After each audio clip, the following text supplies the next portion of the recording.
Hello bachcho, let's see the question. Here the question says a key of mechanical piano is first struck gently and then struck again but much harder this time. In the second case, A option sound will be louder but pitch will not be different.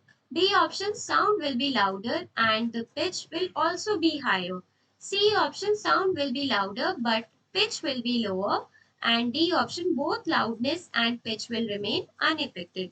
So यहाँ पर question में हमसे पूछा गया है कि जो mechanical piano की होती है अगर हम उसको पहले जेंटली प्रेस करें और बाद में हम उसको हार्डर प्रेस करें मतलब बहुत तेजी से और बहुत जोर से अगर हम प्रेस करेंगे तो दूसरे केस में साउंड के ऊपर क्या फर्क पड़ेगा।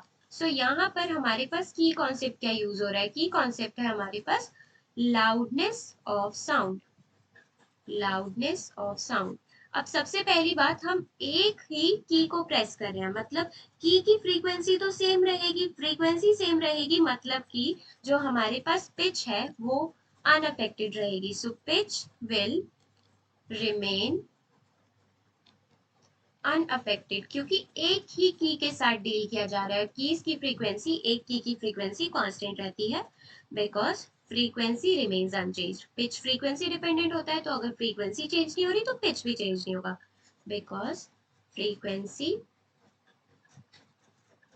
Remains same. अब पहले हमने जेंटली प्रेस किया, ठीक है। जब हमने जेंटली उसको प्रेस किया तो क्या होगा, वाइब्रेशंस जो होंगी स्मूथ वाइब्रेशंस क्रिएट होंगी, स्मूथ वाइब्रेशंस प्रोड्यूस होंगी जिनका जो एम्पलीट्यूड होगा कम होगा। Smooth vibrations with smaller amplitude, किसके साथ, smaller amplitude.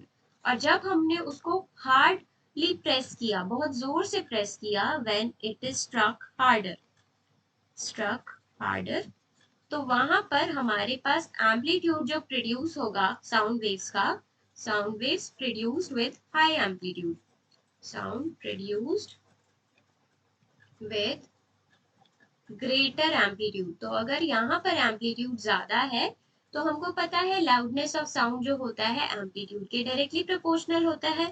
Loudness of sound is directly proportional to the square of amplitude। किसके प्रोपोर्शनल होता है, एम्पलीट्यूड के स्क्वायर के प्रोपोर्शनल। तो अगर एम्पलीट्यूड ज्यादा तो लाउडनेस ज्यादा।